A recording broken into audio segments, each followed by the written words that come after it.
আসসালামু আলাইকুম। চলে আসলাম নতুন এক রেসিপি নিয়ে। এগুলো বাউকুল বড়ই আমি শুকিয়ে রেখেছিলাম, কিনে এনেছিল কাঁচা বড়ই, আমি শুকিয়ে রাখছিলাম শুকনো বড়ি খাওয়ার জন্য।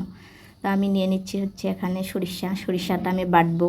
সরিষাটা একদম ফিনিশিং করে বেটে আমি একটা মাখামাখি তৈরি করব, অর্থাৎ আমরা উত্তরবঙ্গের মানুষ মাখামাখি খাবারটা খুব পছন্দই করি। এখানে আজকে আমি পেয়ারা মাখবো, পেয়ারা এবং বড়ই একসাথে মাখবো। আর সরিষা বাটা দিয়ে মাখামাখি করলে মাখামাখির টেস্টটা অন্যরকম আসে, আর আমরা খাই। আপনারাও খেয়ে দেখেন, খুব ভালো লাগে। সরিষা, তারপর হচ্ছে ধনিয়া পাতা, এগুলো অ্যাডজাস্ট করে মাখামাখি করলে খুব বেশি ভালো লাগে। ধনিয়া পাতা আমি শুকায় রাখছিলাম, সেগুলো ভিজে রাখছিলাম, আবার ভিজে নিয়েছি। ধনিয়া পাতা যদি কাঁচা না থাকে আমার কাছে, কখনো আমি শুকনোটাই সব ক্ষেত্রে ব্যবহার করি। ধনিয়া পাতাটা আসলে একটা মাখামাখি অন্যরকম টেস্ট আনে। দিয়ে দিলাম এখানে শুকনো মরিচ, আমি শুকনো মরিচ ভাজে গুঁড়া করে রাখছি, সবসময় ভাজা আর কি হয় না। দিয়ে দিলাম লবণ, ঝালের পরিমাণটা একটু বেশি মনে হয়, এই জন্য একটু সামান্য মরিচ তুলে রাখতেছি। আর দিয়ে দিলাম এখানে হচ্ছে পেঁয়াজ, রসুন এবং আদা।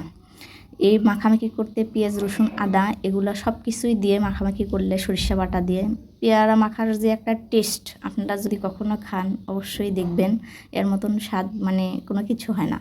একদম অন্যরকম স্বাদ লাগে সরিষা বাটা দিয়ে পেয়ারা মাখলে।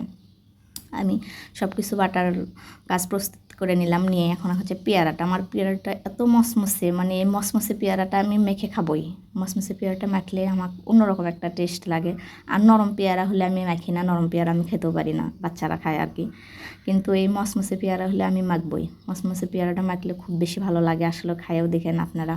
আর আমাদের বাড়িতে প্রচুর পেয়ারার গাছ, তবে এখন এই মুহূর্তে পেয়ারা নাই, এটা আমার কেনা পেয়ারা, কিন্তু খুব সুন্দর পেয়ারাটা, মিষ্টি আর হচ্ছে খুব মসমসে। তো পেয়ারাটা কাটলাম, আর এখন আমি দিয়ে দিলাম আমার এই বাউকুল বড়ই, যেটা আমি শুকিয়ে রাখছি।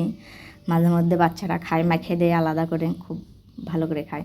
আর আমার গাছের তেঁতুল, মানে একদম টাটকা পাকা তেঁতুল, আমাদের গাছ থেকে পাড়া তেঁতুলগুলা।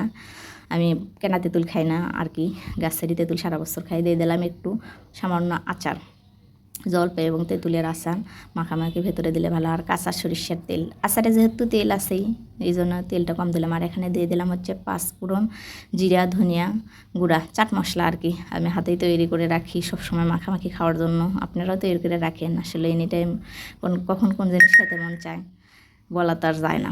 আমি সবসময় এগুলো হাতের কাছে প্রস্তুত করে রাখি, কারণ আসলে যখন যা প্রয়োজন মনে হয় খেতে পারবো।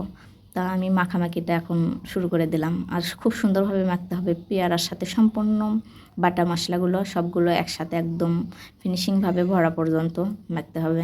আর আমার মাখামাখি এরকম কেমন লাগলো আপনারা অবশ্যই কমেন্টস করে লাইক করে জানাবেন। আর আপনারা এইভাবে মেখে খাইয়ে দেখেন, খুব সুন্দর লাগে।